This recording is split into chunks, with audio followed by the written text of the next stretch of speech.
আসসালামু আলাইকুম বন্ধুরা, সবাই কেমন আছেন? আপনাদের কি আইফোনের নেটওয়ার্ক অনেক স্লো, মানে ওয়াইফাই নেটওয়ার্ক? তো দেখুন, প্রথমে আমার ওয়াইফাই নেটওয়ার্কটার স্পিড কত। তো fast.com লিখে সার্চ করছি। তো স্পিড দেখুন কত স্লো, মানে একদমই স্লো, মানে চলতেছে না এরকম। তো 7.7 Mbps লেখা উঠছে, এটা হচ্ছে আমার বর্তমান স্পিড, একদম স্লো। তো এখন দেখেন আমার স্পিডটা কত বেড়ে যায়। fast.com এ ঢুকে ক্লিক করলাম, তো দেখতে পারতেছেন 40 Mbps উঠছে। তো কিভাবে সম্ভব? তো একটা সার্ভার অ্যাড করছি এটার জন্য। তো দেখুন কোথা থেকে অ্যাড করবেন।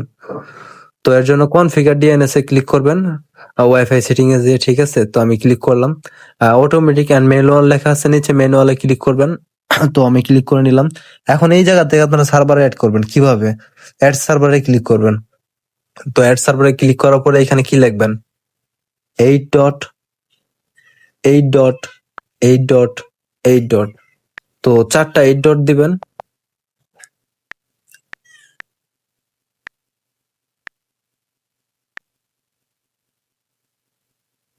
তো তারপরে নিচে সার্ভারে লিখবেন 8.8.4.4.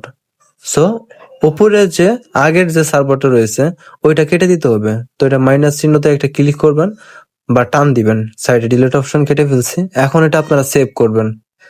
সেভ করে নিলাম। এখন দেখেন বন্ধুরা, আমার ওয়াইফাই নেট কতটা স্পিড হয়ে গেছে। So start.